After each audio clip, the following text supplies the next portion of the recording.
Time, 12:04 and 5 seconds a.m. Sifu goes down the stairs that access the garage via the now closed door. He practically glides down the stairs with barely a sound as one would expect of a kung fu master. There is a light switch for the garage on either side of the door to the stairs. Sifu flicks the inside switch on while simultaneously opening the door and stepping into the garage. Henry is caught by surprise with the light coming on, not to mention a man appearing a mere 3 meters away. Sifu hears the click as Henry cocks the hammer of his pistol back with his thumb. Henry has no idea who the man is, but he is one cool cucumber. He doesn't even flinch at the sight of Henry or his gun. Henry notices the man staring at his walther curiously. He's never heard of anyone with a gun pointed at them doing that. This person still has a hold of the door handle and quietly closes it behind him with slow, non-threatening, but somehow graceful movements. In the absence of anything better to say, Harry murmurs just above a whisper, "Good evening." "Good evening," comes the reply, as if the man is a host greeting a guest at a dinner party. "As you don't look the type to shoot and ask questions later, may I suggest I close the garage door? We don't want some sticky big neighbor calling the police, do we?"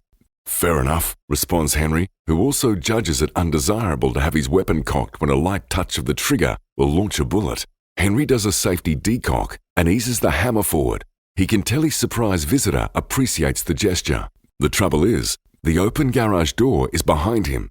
Henry has to step backwards around the car to let the stranger walk by him at a safe distance. In the microsecond Henry looks down to check his footing, his gun is gone from his grasp. The speed at which this is done was breathtaking. His adversary now points the weapon at him instead. It's never a good feeling to be threatened with your own gun. Not that being shot with it would hurt more. It's more the philosophical tragedy of it happening that way. Henry thinks what he imagined will be his last thought. This man is like Bruce Lee, only for real. "We should still close the door, and you're closest," whispers the holder of the pistol. Henry lowers the door, feeling like he is closing the lid on his own coffin. "Tell me, what sort of gun is this?" asks Sifu, confused by the question. Henry answers anyway. .25 Walther TPH. "I thought as much. And who are you?" inquires Sifu. "I'm the guy waiting in Peter's garage," comes the reply. "And you?" "I'm the guy holding at gunpoint the guy who's hiding in Peter's garage," responds Sifu, almost lightheartedly. "We're not getting anywhere in a hurry, are we?" points out Henry. "So, let's speed things up then. Will you shoot me if I give your gun back?" asks Sifu more seriously. "More than once, but only if you really make me," responds Henry truthfully. "Fair enough. At least you're honest. Will you trust me if I give you your gun back?" asks Sifu with no doubt as to the seriousness of his question or the answer to it. "Maybe, but positively more than I do now," responds Henry, maintaining his truthful demeanor. "But judging how fast you disarmed me, I'm guessing you can take it back any time you like anyway. There's a good reason for me to behave right there."